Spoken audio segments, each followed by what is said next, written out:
Assalamualaikum warahmatullahi wabarakatuh. Waalaikumsalam warahmatullahi wabarakatuh. Alhamdulillah rabbil alamin. Wassalatu wassalamu ala asyrafil anbiya'i wal mursalin Sayyidina wa habibina wa syafi'ina wa nuri qulubina Muhammad Habibi rabbil alamin wa imamil ghurril muhajjalin wa ala alihi wa sahbihi ajma'in. Subhanaka la ilma lana illa ma 'allamtana innaka antal alimul hakim. Rabbi shrah li sadri wa yassir li amri wahlul 'uqdatam min lisani yafqahu qawli, amma ba'du. Yang sama-sama kita cintai, kita muliakan, kita junjung tinggi sebagai zuriatnya Nabi Muhammad sallallahu alaihi wasallam yang telah disampaikan oleh datuknya para habaib, para zuriat Nabi, yaitu Nabi kita Muhammad sallallahu alaihi wasallam. Haula'i usrati khuliqu min tinati fawailun lil mukazzibina bi fadlihim la anzalallahu syafa'ati. Mereka, zuriatku itu adalah keluargaku. Mereka tercipta daripada tanah, aku diciptakan dengannya. Celakalah bagi mereka yang tidak mempercayai dan membohongi kemuliaannya. Semoga Allah tidak menurunkan kepada mereka syafaatku. Semoga kita termasuk yang menjunjung tinggi, memuliakan para habaib, sehingga kita termasuk yang mendapatkan syafaat dari Nabi kita Muhammad sallallahu alaihi wasallam. Amin amin ya rabbal alamin. Yang dikatakan oleh Imam Ibn Hajar bahwasanya mereka yang cinta kepada keluarga Nabi kita Muhammad sallallahu alaihi wasallam maka ada mendapatkan 3 kemuliaan di dunia. Yang pertama akan berkah hartanya, yang kedua akan bahagia hidupnya, dan yang ketiga dia akan meninggal dunia dalam keadaan husnul khotimah. Semoga kita semuanya mendapatkan 3 kemuliaan tersebut sehingga kita termasuk yang bahagia, sejahtera, aman dan sentosa. Amin ya rabbal alamin. Khususnya Al-Habib Zainal Abidin Al-Hasni, Habib Ahmad bin Syawbakar, dan semua para habaib, mohon maaf saya tidak sebutkan satu persatu, namun tanpa mengurangi rasa hormat dan cinta kami kepada mereka semuanya selaku penyambung lidah dan juga zuriat Nabi Muhammad sallallahu alaihi wasallam. Yang sama-sama kita muliakan, kita hormati, kita takdimkan, kita jadikan mereka sebagai qudwah kita, yaitu komunitas yang kalau bukan karena mereka kita tidak mengenal siapa Nabi kita Muhammad. Kalau bukan karena mereka kita tidak mengenal apa syariat Nabi kita Muhammad. Kalau bukan karena mereka maka kita sulit akan mendapatkan kebaikan demi kebaikan, karena mereka yang kecil menghormat yang besar mengasihi yang kecil, tetangga menghormat tetangga yang lainnya. Semua berkat mereka. Merekalah yang disebut oleh Imam Ghazali dalam kitabnya bahwasanya para ulama ini sasaran seputar Nabi kita Muhammad. Siapapun di antara kita memuliakan para ulama berarti memuliakan Nabi Muhammad. Siapapun di antara kita yang duduk bersama para ulama berarti juga duduk bersama Nabi Muhammad, dengan landasan hadis Nabi yang berbunyi man zara aliman faka'annama zarani wa man safaha aliman faka'annama safahani wa man jalasa aliman faka'annama jalasani wa man jalasani fid dunya kuntu lahu jalisan yaumal qiyamah. Yang artinya barang siapa yang datang ke rumah orang alim maka seakan-akan dia itu datang ke rumahku. Alhamdulillah, berarti pagi hari ini kita semua datang ke rumah Kiai Zain, berarti kita termasuk yang datang ke rumahnya Nabi Muhammad. Barang siapa yang datang kepada ulama untuk bersalaman dengannya maka seakan-akan dia itu bersalaman denganku. Alhamdulillah kita sudah bersalaman dengan para kiai tadi, berarti kita tadi telah bersalaman dengan Nabi Muhammad. Semoga dapat barokah. Dan yang ketiga, barang siapa yang duduk bersama para ulama berarti dia itu duduk bersamaku. Alhamdulillah depan kita semuanya di atas panggung ini ulama, berarti kita pada pagi hari ini sedang duduk bersama Nabi Muhammad. Lalu keterusan hadis itu Nabi Muhammad SAW bersabda, Barang siapa yang banyak duduknya dengan para ulama di dunia, maka kelak nanti akan menjadi teman dudukku di akhirat. Semoga kita semua termasuk menjadi teman duduknya Nabi Muhammad, sehingga kita kelak senang bahagia bersama Nabi Muhammad. Amin amin ya rabbal alamin. Khususnya Kiai Zain, pengasuh pondok pesantren Al-Haramain, dan juga Kiai Mutawalli serta para kiai yang lainnya. Mohon maaf saya tidak sebutkan satu persatu. Kiai Sarah rahmatullah dan semua kiai, mohon maaf saya tidak sebutkan satu persatu, namun tanpa mengurangi rasa hormat dan cinta kami kepada mereka semuanya. Para pejabat yang hadir yang dimuliakan oleh Allah, serta saudara-saudari kami kaum muslimin, kaum muslimat, khususnya para santri dan santriwati yang berbahagia. Alhamdulillah, pada siang hari ini kita bersama-sama berkumpul tidak lain untuk melaksanakan sebuah firman Allah SWT yang berbunyi, wa may yu'azzim sya'airallah fa innaha min taqwal qulub.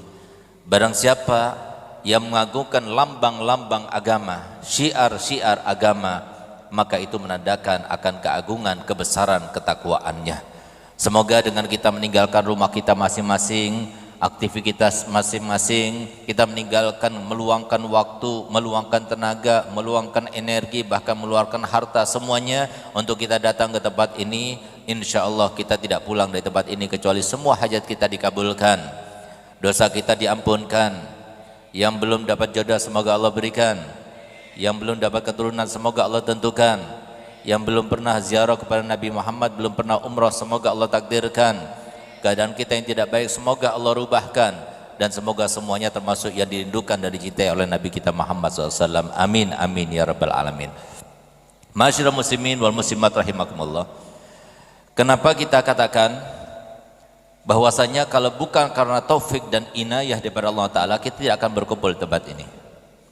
Karena hidayah dan taufik serta anugerah yang Allah berikan kepada kita, sehingga kita bisa duduk di tempat ini, bisa kita menyimak apa yang dikatakan di tempat ini, bisa kita mendapatkan pahala yang banyak di tempat ini. Paling sedikitnya yang kita dapatkan, kita bisa memandang wajah para ulama. Padahal Nabi kita Muhammad SAW bersabda, man nadhara ila wajhi alimin wa fariha biha ja'alallahu malakan yastaghfir lahu ila yaumil qiyamah. Ya, artinya barang siapa yang memandang wajahnya orang alim lalu dia bahagia, senang, gembira dengan pandangan tersebut, maka niscaya Allah akan menciptakan seorang malaikat yang memintakan ampun untuknya mulai saat itu sampai hari kiamat nanti. Insyaallah berkat kita memandang wajah para ulama di depan kita, senang, gembira, bahagia, maka insya Allah kita termasuk yang dimintakan ampun untuk kita sampai hari kiamat. Amin amin ya rabbal alamin. Lain daripada itu, majelis-majelis semacam ini adalah majelis-majelis yang paling mengingatkan untuk zaman sekarang ini. Karena sekarang ini zaman fitnah, zaman yang sudah banyak orang jeleknya, sedikit orang baiknya. Banyak yang enggak sholat, sedikit yang sholat. Banyak yang tidak berakhlak, sedikit yang berakhlak. Banyak yang tidak bahagia, sedikit yang bahagia. Kenapa dikatakan kebahagiaan itu selalu identik dengan majelis taklim, majelis ulama? Karena kebahagiaan itu datangnya daripada Allah. Allah yang menciptakan kebahagiaan dan kesusahan. Allah yang menciptakan sebuah permasalahan dan juga jalan lapangnya. Allah yang menciptakan kematian dan kehidupan. Allah yang menciptakan siang dan malam. Allah yang menentukan orang itu sakit atau sehat. Allah yang menentukan orang itu kaya atau miskin. Allah yang menentukan orang itu menjadi pejabat atau tidak. Allah yang menentukan orang itu menjadi orang yang berhasil, sukses dalam usahanya atau tidak. Orang yang menentukan orang itu langgeng hidupnya dan rumah tangganya atau tidak. Kalau kita sudah tahu itu semuanya datangnya daripada Allah, bagaimana mungkin kita akan mendapatkan itu semua tanpa melalui Allah Subhanahu wa taala? Oleh karena itu, Nabi kita Muhammad SAW sebaik-baik Nabi yang kita punya, sebaik-baik Rasul yang kita punya. Tidak ada seorang Nabi yang lebih mengasihi para umatnya melebihi daripada Nabi kita Muhammad. Tidak ada seorang Rasul yang lebih banyak memberikan nasihat kepada umatnya melebihi daripada nasihat daripada Rasul kita Muhammad sallallahu alaihi wasallam. Kenapa? Karena Nabi kita Muhammad sallallahu alaihi wasallam mencintai kita, mencintai anak-anak kita, mencintai keturunan kita, bahkan yang belum lahir pun itu lebih dicintai oleh Nabi kita Muhammad sallallahu alaihi wasallam melebihi daripada cinta kita sebagai orang tua kepada anak-anaknya. Supaya kita paham bagaimana cintanya Nabi kita Muhammad SAW kepada kita, lalu kemudian kita ingin tahu apa tanggapan Nabi, apa harapan Nabi, apa kehendak Nabi, keinginan Nabi, cita-cita Nabi terkait dengan kita semuanya sebagai umatnya. Nabi kita Muhammad SAW bersabda dalam suatu hadis yang kalau kita mendengarkan hadis tersebut, Masya Allah, luar biasa. Tidak ada seorang Nabi yang seperti Nabi Muhammad. Bagaimana tidak beliau yang telah bersabda berkata, Wallahi inni la arhamukum asyaddu rahmatan min rahmati abaikum lakum wa min anfusikum li anfusikum. Dengarkan baik-baik, ini adalah hadisnya Nabi yang diucapkan untuk kita semuanya. Biarkan telinga kita itu mendengarkan perhatiannya Nabi, sayangnya Nabi, kasihnya Nabi untuk kita sebagai umatnya. Di mana artinya adalah, demi Allah, aku ini lebih sayang kepada kalian melebihi daripada sayang dan rahmat orang tua kalian terhadap diri kalian, bahkan melebihi daripada kasih sayang diri kalian kepada diri kalian sendiri. Apakah Nabi kita Muhammad SAW mengucapkan hal itu, mengungkapkan hal itu tanpa ada buktinya? Tidak.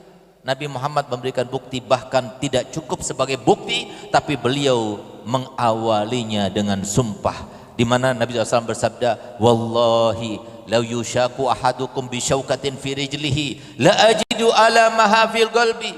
Demi Allah, kalau seumpama kaki kalian terkena duri, sakit bukan? Demi Allah, aku juga merasakan sakitnya dalam hatiku.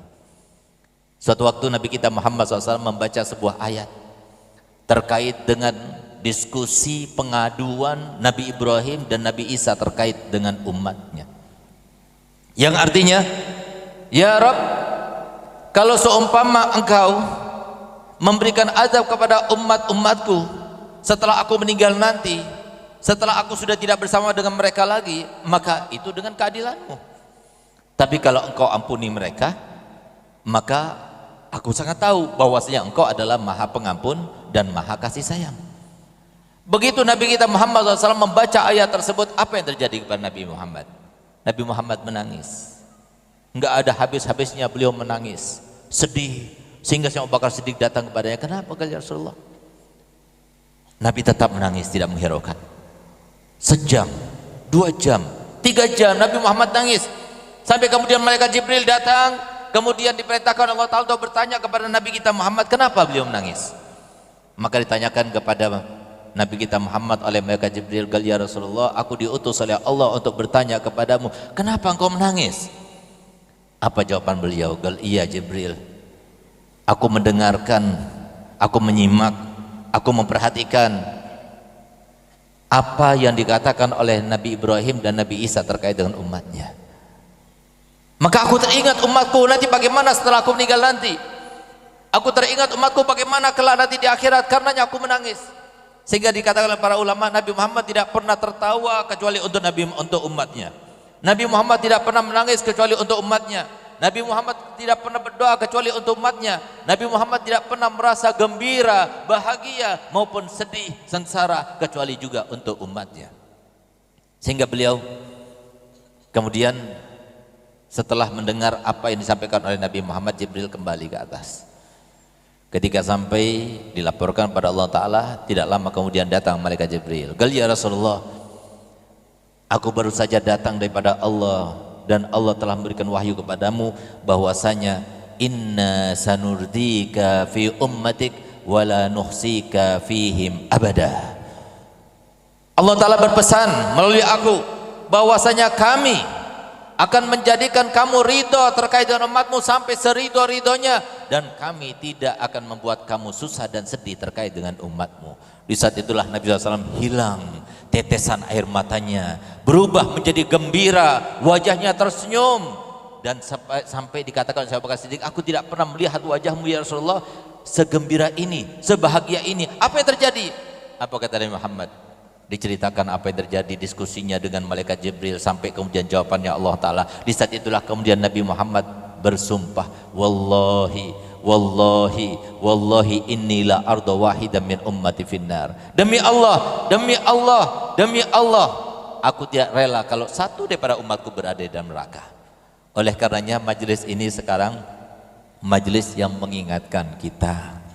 Banyak yang hadir ini saudara-saudara kita kaum muslimin, apalagi yang enggak hadir di luar sana, mereka itu tidak tahu apa maksud tujuan hidup itu apa.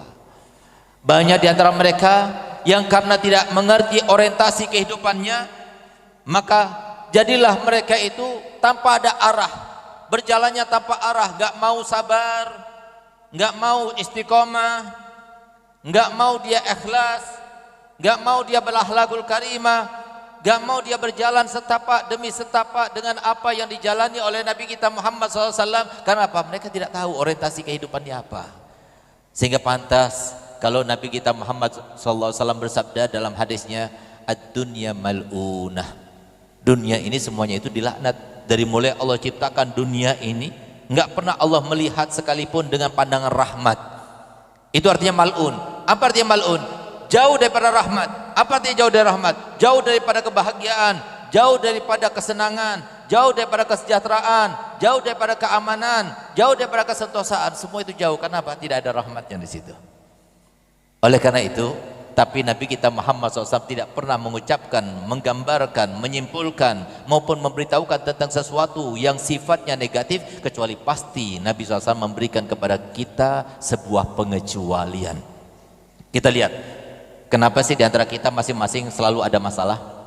Ada yang punya masalah sama istrinya, ada yang masalah dengan anak-anaknya, ada yang masalah dengan keuangannya, ada yang masalah dengan wajahnya, dengan fisiknya, dengan badannya, ada yang masalah dengan kesehatannya, ada yang masalah dengan tetangganya, ada yang masalah setiap waktu, setiap jam, setiap hari, setiap minggu, setiap bulan. Hampir dikatakan tidak ada waktu yang tidak ada masalah. Kenapa demikian? Karena sudah dilaknat. Kenapa sekarang ini banyak harta tapi tidak barokah? Kenapa sekarang banyak orang yang punya rumah mewah, bahagia tapi tidak bahagia?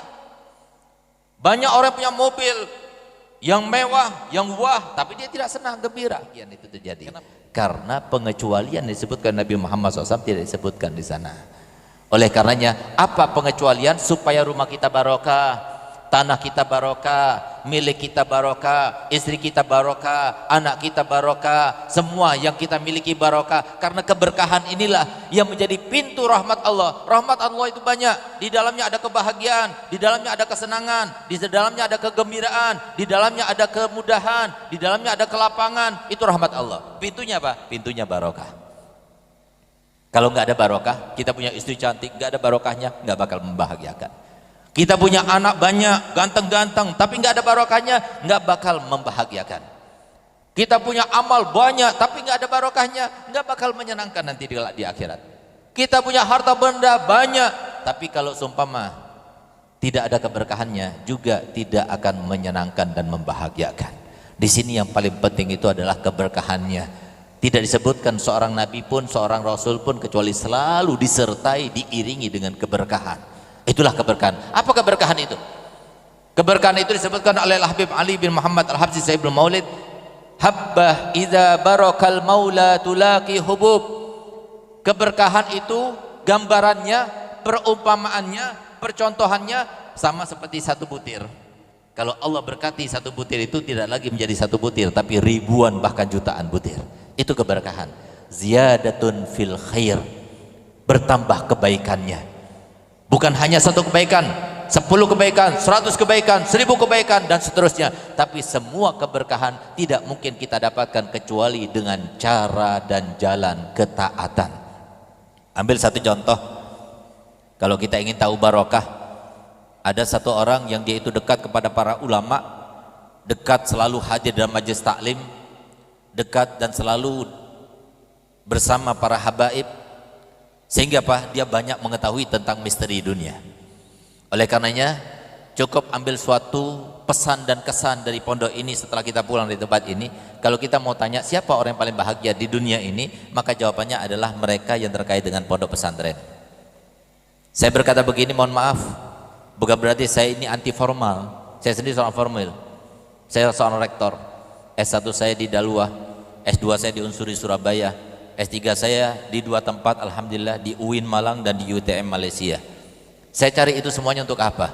Untuk senjata. Senjata apa? Senjata dakwah.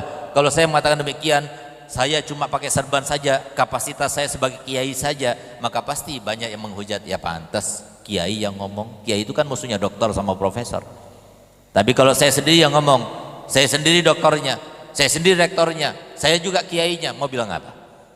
Hanya untuk bodoh-bodohin setan saja. Sebagaimana kita dibodohin, sebagaimana banyak saudara kita dibodohin oleh setan, kita bodohin juga setan itu dengan gelar yang kita punya. Padahal murid kita nggak perlu. Kita nggak perlu untuk mencatatkan diri atau mendaftarkan diri sebagai PNS. Murid kami alhamdulillah, insya Allah lebih banyak ya Kiai Zain dari murid sini ya. Murid kami cuma 7.500. Dari mulai MI sampai pasca sarjana. Alhamdulillah mulai tahun ini Pompes pertama yang ada di Indonesia yang ada program doktornya baru Darul Dakwah. Alhamdulillah. Kami tidak memerlukan itu semuanya. Kami tidak memerlukan gelar. Karena apa? Gelar itu cuma nakut-nakuti saja, memilaukan, menyilaukan. Kami berkorban setiap hari Jumat itu. Kami pakai celana panjang, pakai hem, pakai songkok hitam yang seperti Bapak pakai itu. Sehingga kalau Bapak lihat saya waktu kuliah, atau silahkan lihat di Instagram saya, waktu saya kuliah pasti Bapak ngelihatnya saya disangkanya Bapak Menteri gitu. Kenapa saya berkorban semuanya? Untuk supaya kita ini semua saudara. Jangan percaya dengan yang semacam itu, jangan percaya. Saya Pak, ketika sidang baik S1, S2 itu bukannya sidang tentang skripsi maupun tesis yang saya buat, tapi sidang itu isinya itu profesor kami yang menguji kami, para dosen kami itu, mereka itu bertanya-tanya, bermusyawarah terkait dengan hal yang lainnya. Tiba-tiba langsung ya sudah selesai gitu. Biar kita paham, ilmu itu sesungguhnya itu yang diajarkan oleh Nabi kita Muhammad SAW.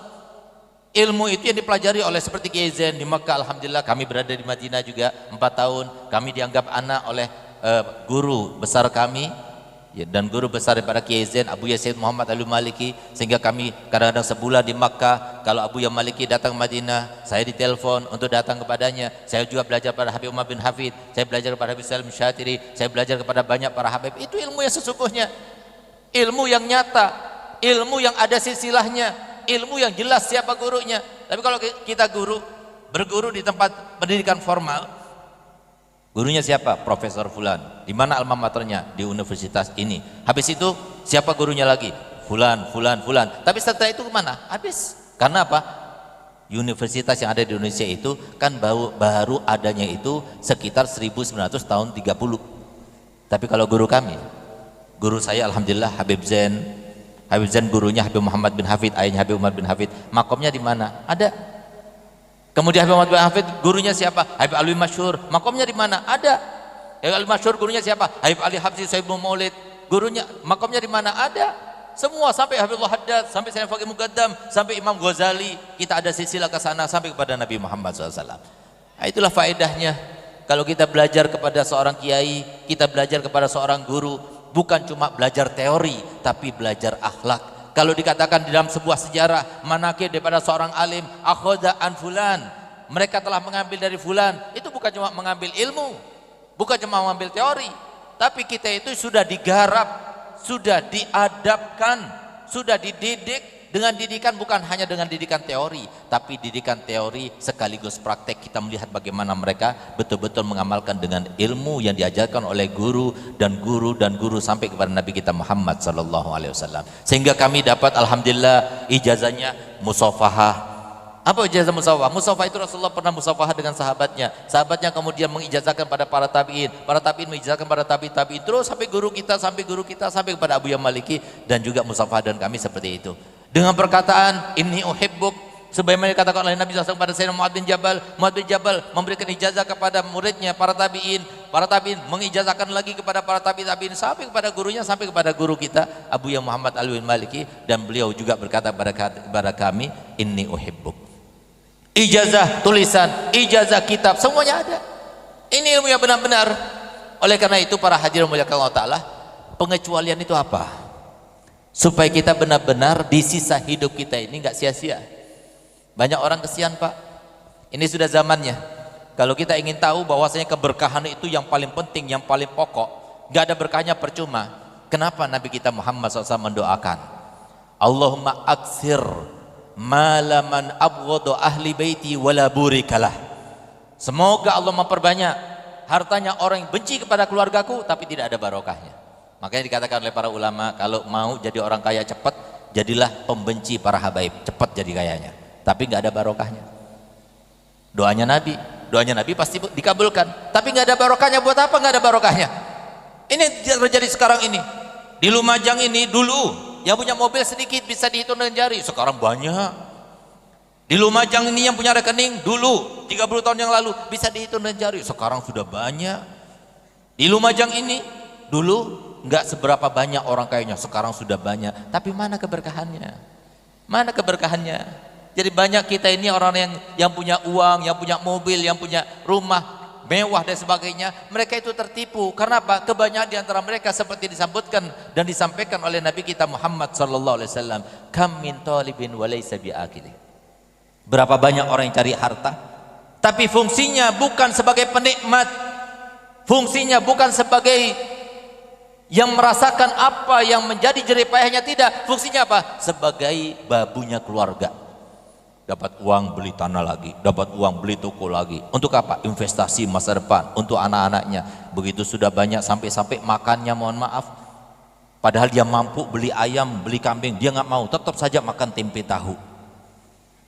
Harusnya dia bisa beli handphone yang paling mahal, yang paling terkini, ini tidak, pakai HP jadul.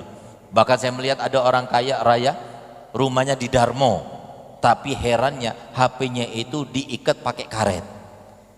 Ini terjadi, kenapa? Gak barokah hartanya. Padahal Allah Ta'ala telah mengatakan dalam Al-Quran, fa amma bi ni'mati rabbika fahaddits, gunakan, pakai, makan yang enak, baju yang bagus, beli mobil yang bagus, asal kita jangan utang. Silahkan ambil semuanya, pakai. Itu orang yang betul-betul menggunakan harta yang telah diberikan dan dianugerahkan oleh Allah Ta'ala kepadanya.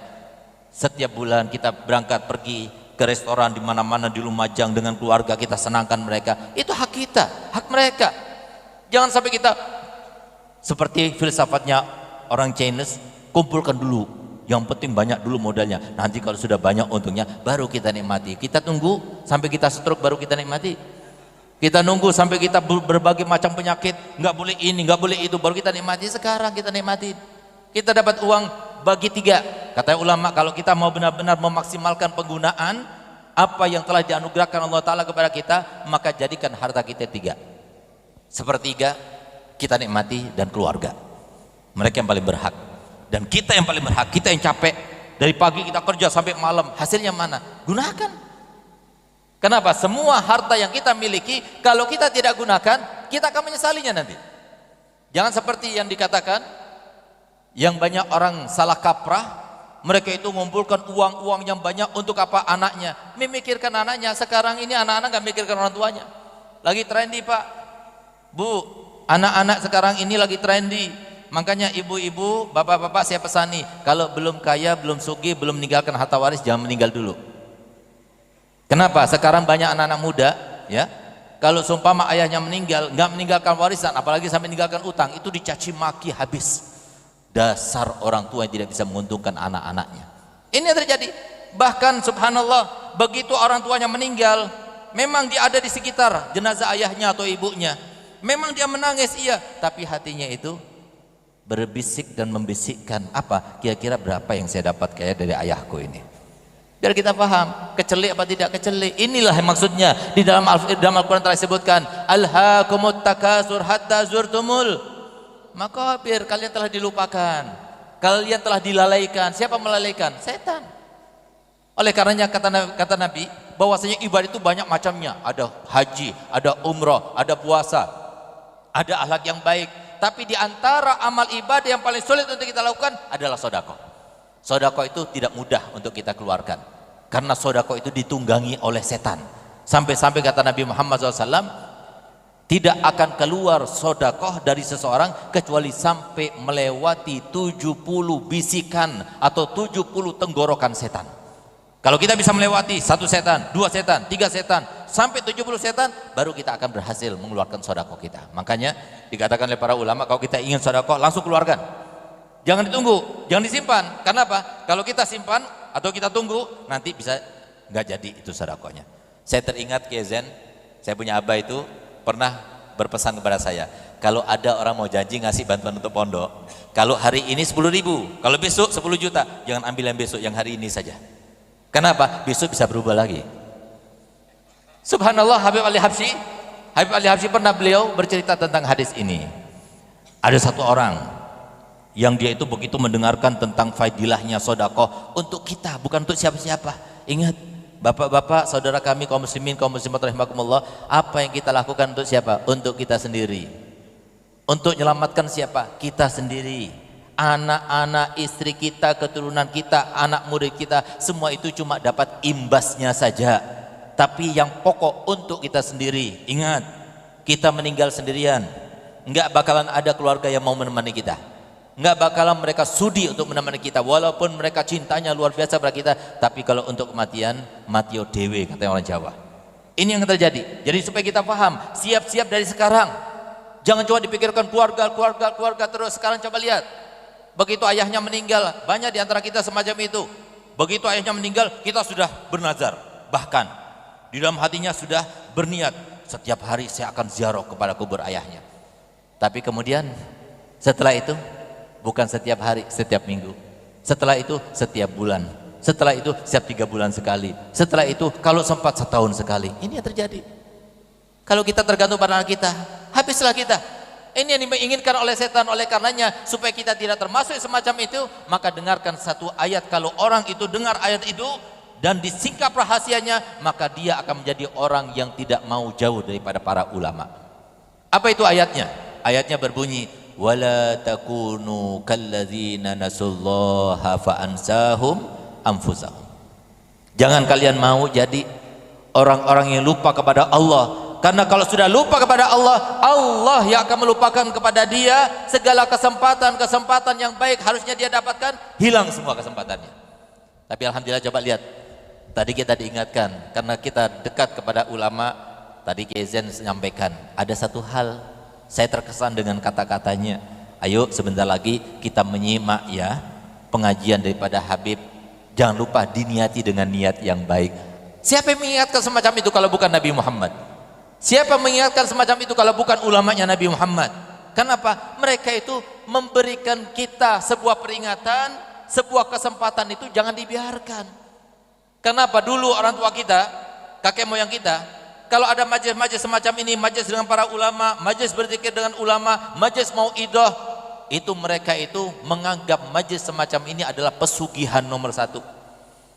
Enggak perlu kita datang ke Gunung Kidul, nggak perlu kita datang ke dukun-dukun, nggak perlu. Kalau kita mau pesugihan, itu datang seperti ini. Datang begitu datang, ya Allah, aku niat ya Allah supaya tokoku laris, supaya anakku laris, laku misalnya, supaya aku mendapatkan jodoh dan sebagainya. Datang ke tempat ini. Kenapa? Semua nikmat, semua rahmat yang Allah turunkan ke dunia ini, sumbernya itu adalah tempat majelis-majelis taklim semacam ini. Baru kemudian disebarkan kemana-mana. Ini tempatnya. Bukan justru seperti yang sekarang ini kita lihat, Masya Allah, nggak ada toko-toko ya. Itu nggak tahu di Surabaya ini, nggak tahu kok di Lumajang. Itu katanya Surabaya itu banyak restoran-restoran itu supaya banyak pelanggannya, itu mereka itu melakukan penglarisan, pesugihan, pergi ke dukun-dukun minta air, bahkan kadang-kadang itu yang buat sendoknya itu ada benda-bendanya dan sebagainya. Kenapa mereka begitu? Karena mereka tidak yakin kepada Allah. Lalu kenapa setelah kita yakin datang kepada dukun, kok memang dibetulkan? Istidraj. Bukan suatu nikmat, bukan. Itu istidraj. Dari saking bencinya Allah Ta'ala kepada orang ini, diberikan seakan-akan apa yang menjadi persangkaannya benar. Padahal apa? Itu Allah dari saking bencinya, Allah tidak menghendaki dia sholat tahajud, Allah nggak menghendaki dia sholat 5 waktu, Allah nggak menghendaki dia itu dekat pada para habaib. Sampai-sampai terjadi, ada satu cerita yang sangat terkenal dan semoga tidak terjadi di Lumajang. Ada orang Madura. Jadi kalau ada orang Madura jangan tersinggung, karena saya sendiri orang Madura. Kau lagi orang Madura, dekat kan punya Madura ki. Alhamdulillah. Tapi cek sampai manglom pian.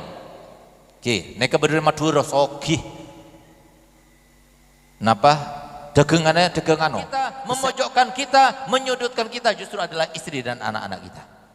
Semoga kita bukan termasuk yang dituntut oleh anak istri kita. Lihat bunyinya bagaimana supaya kita paham. Nabi Muhammad sudah menyampaikan kepada kita semuanya. Apa kata Nabi Muhammad?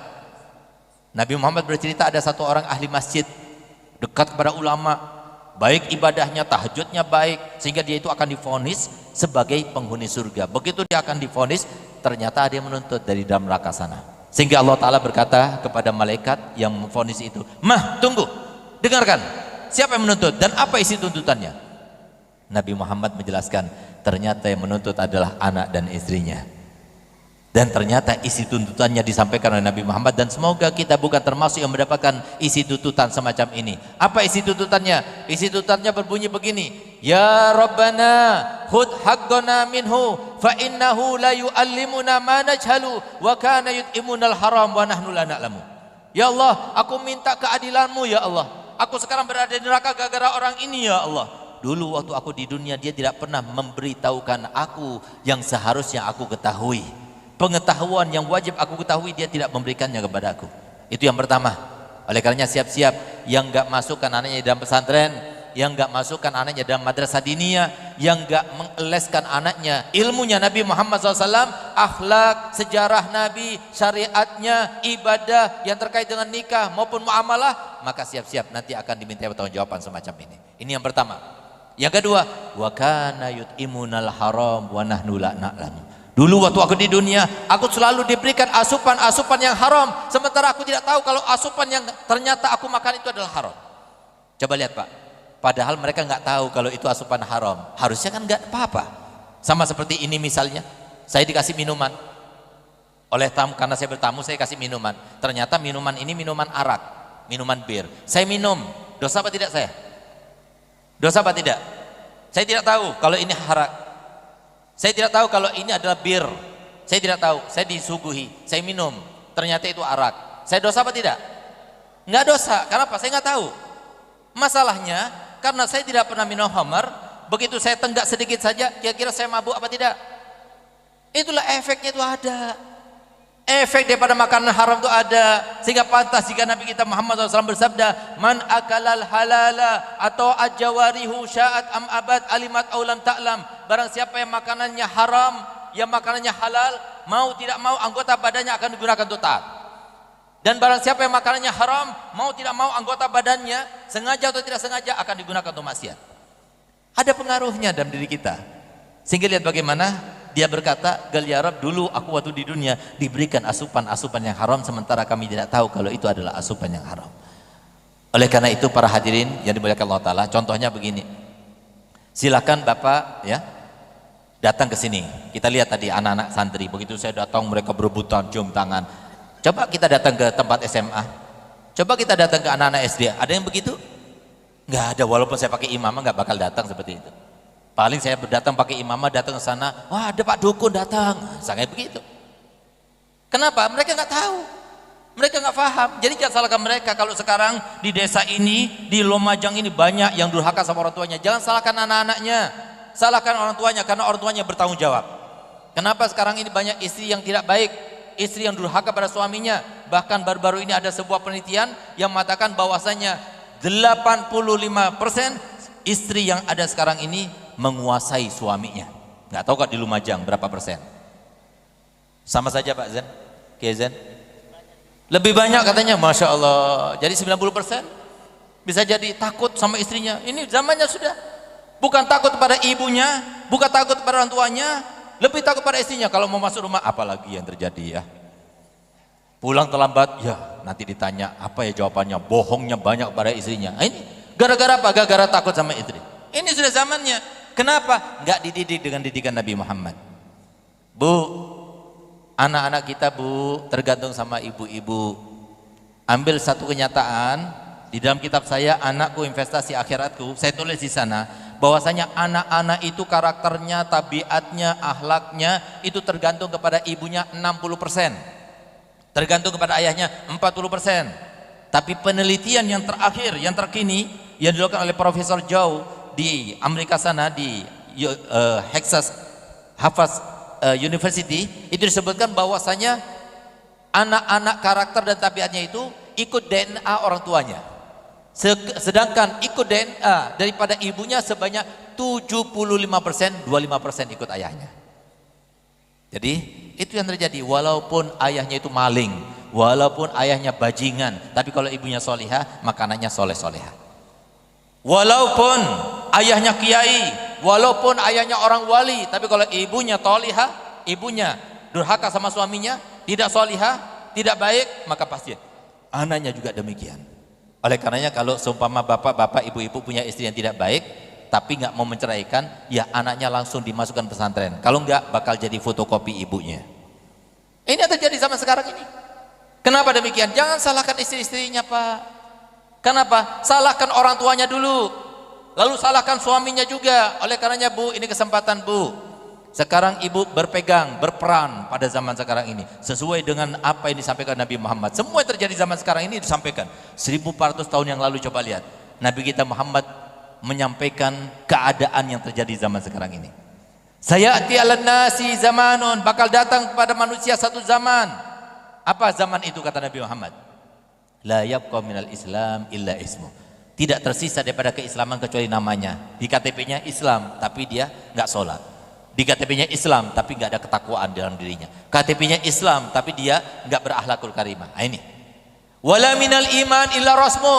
Tidak tersisa daripada keimanan kecuali bentuknya. Pakai baju takwa, namanya baju takwa tapi enggak ada takwanya. Pakai songkok haji tapi dia main gaple. Pakai songkok haji tapi dia minum-minum. Nah, ini cuma bentuknya saja, pakaian haji, pakai gamis tapi dia itu seorang rentenir. Ini subhanallah. Kemudian kata Nabi Muhammad, kiblatuhum, kiblatnya mereka pada siapa? Nisa'uhum. Nah, ini nisa. Mau beli kaos dalam, tanya dulu sama istrinya, beli enggak ya gitu. Ini sudah zamannya, sehingga Pak semua tergantung pada istrinya. Istri itu Pak sesuai dengan firman Allah Ta'ala, ar-rijalu gawamuna alan. Jangan dibalik, an-nisa gawamna ala rijal. Ini sekarang zamannya sudah seperti itu. Oleh karenanya itu Bu, ini kesempatan Bu, perannya ibu sekarang yang paling penting.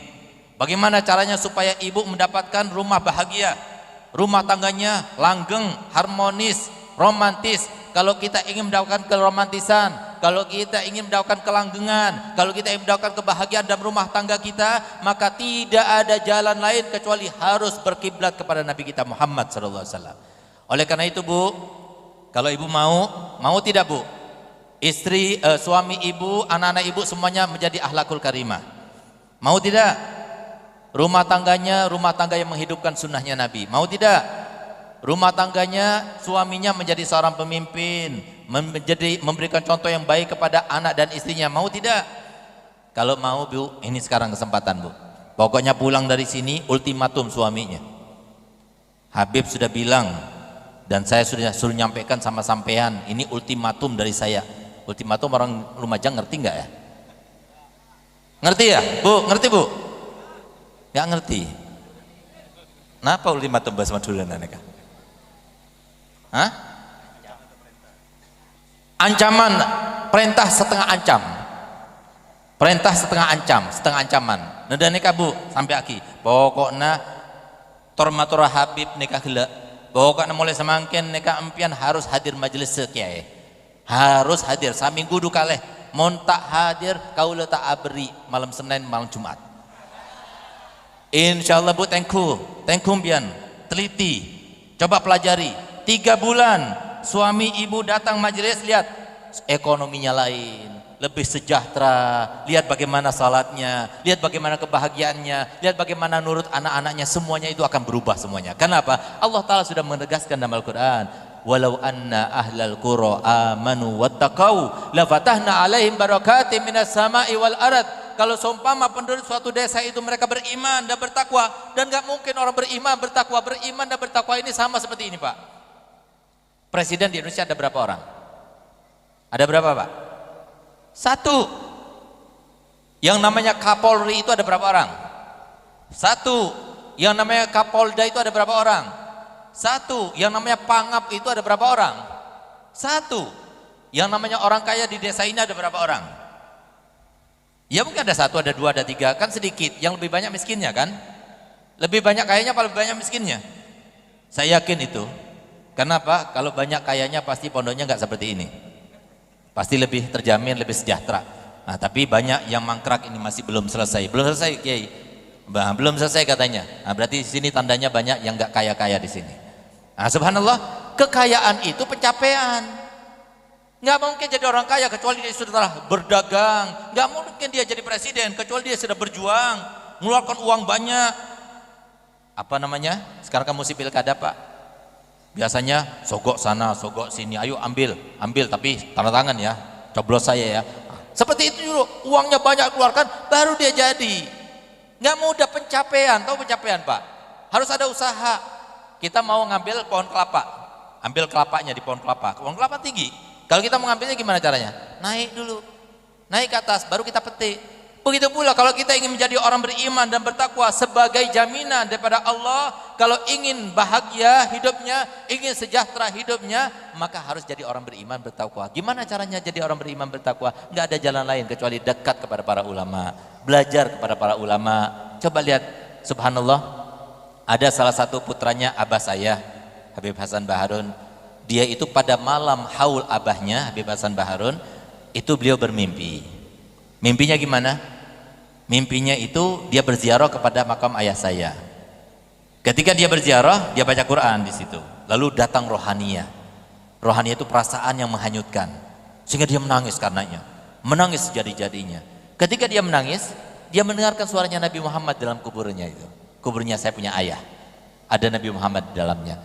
Nabi Muhammad sambil menangis, Nabi Muhammad berkata di dalam mimpinya tersebut, ma aksara fasadu ummati fi hadzal zaman. Kenapa begitu banyak kerusakan umatku di zaman sekarang ini? Diulangi 3 kali oleh Nabi sambil menangis. Maka orang yang bermimpi itu dia nggak kuat, dia berdiri. Mendengar tangkisan Nabi dia nggak kuat, dia katakan kepadanya, "Qul ya Rasulullah, inni ba'ubzil jami'a awqati kullaha lid-da'wa ila Allah." Aku bakal habiskan semua waktuku untuk berdakwah kepada Allah. Subhanallah, begitu mendengar ucapannya yang bermimpi itu, Rasulullah keluar dari makam saya punya ayah. Lalu kemudian Rasulullah memeluk yang bermimpi, kemudian mencium sini, lalu dia berkata, "Wahai anakku, tahukah kamu kenapa banyak umatku sekarang yang sesat? Banyak umatku sekarang yang rusak?" Maka dijawab oleh Nabi, tidak Rasulullah, li'annahum ma yatamassakuna bi kitabin la mathila lahu, karena mereka tidak lagi berpegang teguh dengan satu kitab yang tidak ada tandingannya. Ditanya oleh bermimpi, kitab apa ya Rasulullah? Maka dijawab oleh Nabi, kitab Ihya Ulumuddin. Siapa di antara kita belajar Ihya Ulumuddin? Ihya Ulumuddin belajar bagaimana kita itu berdagang. Ihya Ulumuddin mengajarkan kita bagaimana kita sholat yang sebenarnya. Ihya Ulumuddin bagaimana kita itu berdiskusi kepada keluarga, kepada tetangga, kepada orang tua. Semuanya dibahas. Mana sekarang pembahasan semacam itu? Jadi seakan-akan yang jadi santri itu siapa? Santri itu kalau masih anak-anak santri. Kalau sudah tua enggak, sudah lupa kita kepada hadisnya Nabi yang berbunyi, ta'allamu minal mahdi ilal lahdi, belajarlah kalian dari mulai berada di dalam pangkuan seorang ibu sampai kalian berada di liang lahat. Itu harus belajar kita. Hadir Pak, hadir majlis taklim, silahkan bisa kita praktekkan. Hadir majlis taklim suaminya Bu 3 bulan, coba lihat, pasti berubah, pasti lebih romantis, pasti lebih harmonis, pasti rezekinya lebih lancar. Tapi yang namanya setan tidak akan membiarkan. Sekarang ini setannya lagi marah-marah, dia bersungut-sungut, kurang ngajar tuh Habib buka rahasia itu. Nggak peduli Pak, nggak peduli, mau dia marah kadang-kadang itu Pak, Bu, saya pulang ke rumah itu istri saya lain. Kenapa? Setannya masuk lewat istri saya. Kadang-kadang anak saya lain. Kenapa? Dia dendam pada saya, buka rahasianya. Kita nggak peduli, mau siapapun, yang penting saya nyampaikan. Kenapa? Itulah tuntutan Nabi kita Muhammad SAW. Nabi Muhammad tidak minta kita memberikan uang, tidak. Nabi Muhammad tidak minta kepada kita dapat jabatan yang banyak, tidak. Tapi Nabi Muhammad meminta kepada kita semuanya satu-satu. Apa yang diminta oleh Nabi Muhammad? Balighu anni walau ayah, sampaikan dariku walaupun hanya 1 ayat. Sampaikan. Suruh mereka sholat. Yang nggak sholat itu malah hidupnya susah. Nggak mungkin mereka itu akan mendapatkan kesembuhan dari penyakitnya kalau mereka nggak sholat. Nggak mungkin mereka itu akan mendapatkan kemudahan dalam rezekinya kalau mereka nggak sholat. Karena Allah nggak ridho. Yang beri rezeki Allah, yang berikan kesehatan Allah, yang berikan segala-galanya Allah. Oleh karenanya kata Nabi Muhammad, kenapa ada bala, kenapa ada musibah, kenapa ada cobaan? Jawabannya adalah karena Allah ingin supaya kita kembali kepadanya. Ayo kita kembali kepada Allah. Kapan lagi Pak? Sekarang ini kita sudah menginjak umur 40 tahun, ada yang 50 tahun, ada yang 60 tahun. Sebentar lagi kita meninggal, apa yang akan kita bawa kepada Allah? Ayo kita paksakan anak kita harus belajar di pondok pesantren, dan beruntung wali murid yang ada mempunyai anak di pondok ini, alhamdulillah beruntung. Hati-hati, jangan sampai terrayui, terbuai dengan nanti saya akan lanjutkan setelah SMA mau belajar di universitas di luar sana. Jangan Pak, saya akan ridhoi anak murid saya kalau pindah dari pondok ke pondok, silahkan. Karena apa? Pondok sama, cuma tempatnya yang beda. Tapi kalau mereka datang kepada kami lalu izin mau pindah ke UIN atau pindah apalagi universitas yang lainnya, saya tidak ridhoi. Karena apa? Kalau saya ridhoi, saya pasti berdosa. Sekarang mau di mana selamat? Di luar sana dari mana kita selamat? Tempat satu-satunya bisa menyelamatkan anak kita adalah pesantren semacam ini. Beruntung yang punya anak di pesantren, dan sangat rugi bagi orang yang tidak mempunyai anak di dalam pesantren. Kita teruskan cerita yang satu, dan itu kita selesai, yaitu lihat bagaimana orang yang menentang kepada Allah. Raja besi itu, saya nggak pernah nyabis kepada ulama, nggak pernah datang pada ulama, saya nggak pernah sholat 5 waktu, saya nggak pernah hormat kepada tetangga, bahkan saya rentenir. Nantang dia, rentenir. Tahu rentenir Pak? Ngutangkan uang 1 juta, kembalinya 1.100.000. Hati-hati, itu dosanya itu setiap hari selama belum dilunasi, itu sama seperti berzina dengan ibunya sendiri.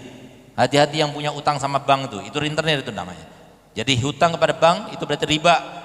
Itu katanya dosanya sama seperti dosanya berzina dengan ibunya sendiri sampai dia lunasi itu.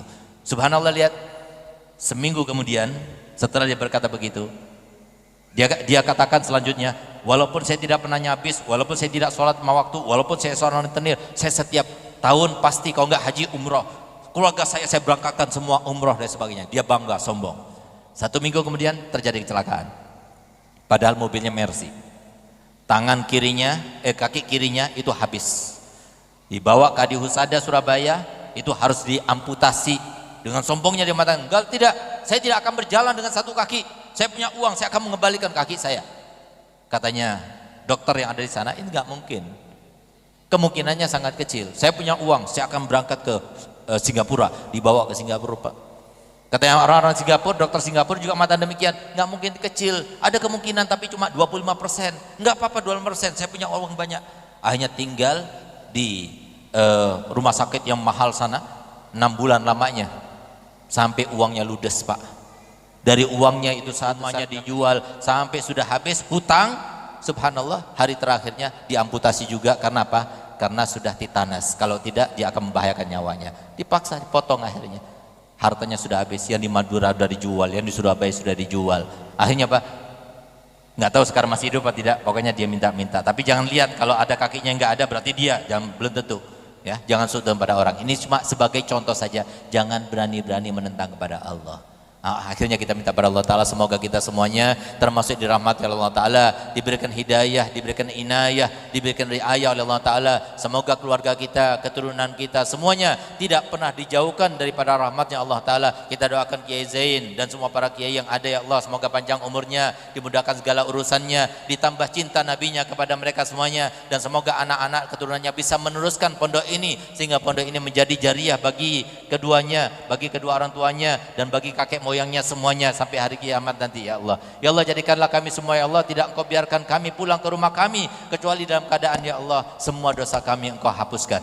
Semua dosa kami Engkau hapuskan. Ya Allah, yang ada di antara kami sudah Engkau pastikan kami termasuk orang yang celaka, ya Allah, rubahlah, ya Allah. Rubahlah, jadikanlah kami termasuk minas su'ada yang bakal bertemu dengan Nabi Muhammad, yang bakal menatap wajah Nabi Muhammad, yang akan berada di bawah pimpinan Nabi Muhammad, yang akan berada di bawah bendera Nabi Muhammad, yang akan menyeberang bersama Nabi Muhammad di atas sirat. Ya Allah, jadikanlah kami semua, ya Allah, termasuk yang meninggalkan dunia dan mendapatkan kemuliaan yang paling tinggi di dunia, yaitu meninggalkan dunia dalam keadaan husnul khotimah, dalam keadaan husnul khotimah, dalam keadaan husnul khotimah. Rabbana atina fid dunya hasanah wa fil akhirati hasanah wa qina adzabannar. Wa sallallahu ala sayyidina Muhammadin wa ala alihi wasallam walhamdulillahirabbil alamin. Sebelum saya akhiri, saya akan memberikan ijazah salawat, yaitu salawat al-busyra. Salawat al-busyra itu diimpikan oleh salah satu anak ayah saya, dan dia bermimpi 3 tahun yang lalu pada malam Asyura. Bermimpi Nabi Muhammad SAW, Nabi Muhammad mengajarinya salawat. Jadi salawat itu bukan salawat anaknya Habib Hasan, tapi salawatnya Nabi yang diajarkan kepada salah satu anaknya Habib Hasan. Begitu dia itu bangun dari tidurnya, langsung hafal salawat itu. Kata Nabi Muhammad, yang baca salawat itu sebanyak 41 kali habis sholat subuh, itu sama seperti hasiat, bukan seperti pahala ya. pahalanya Al-Quran nggak ada duanya. Seperti khasiatnya baca Yasin sebanyak 41 kali. Di dalam mengabulkan hajat, mudahkan segala urusan, di dalam keharmonisan, kelanggengan di dalam rumah tangga, kesalehan anak-anak, taat mereka kepada orang tua, dan juga untuk menolak segala macam bencana, segala macam sesuatu yang tidak kita inginkan. Subhanallah, itu banyak kita ijazahkan dan banyak yang telah mendapatkan mujarrabnya salawat ini. Yang terakhir itu ada satu orang yang nggak punya anak 11 tahun. Akhirnya dia minta saya suruh baca salawat ini. 3 bulan hamil. Ada lagi satu orang datang kepada saya, seorang laki-laki yang dia mengidap penyakit. Semoga kita semuanya tidak ada yang mengidap penyakit seperti dia. Apa penyakitnya? Impoten. Mau Pak? Ada yang mau? 2 tahun sudah impotennya. Hanya datang kepada saya, Bib minta doanya Bib. Oh ya, akhirnya suruh baca salawat itu. Subhanallah, dapat seminggu, datang bawa kresek, bawa hadiah banyak. Bib, alhamdulillah Bib, berkat salawat busrah sudah on lagi. Siapa tahu dengan baca salawat kita niatkan supaya tambah kuat, tambah sehat badan, mudah rezeki insyaallah. Dan jangan lupa doakan kepada yang bermimpi juga. Nah, jadi ayo saya baca sama-sama, kemudian saya ijazahkan. Bismillahirrahmanirrahim.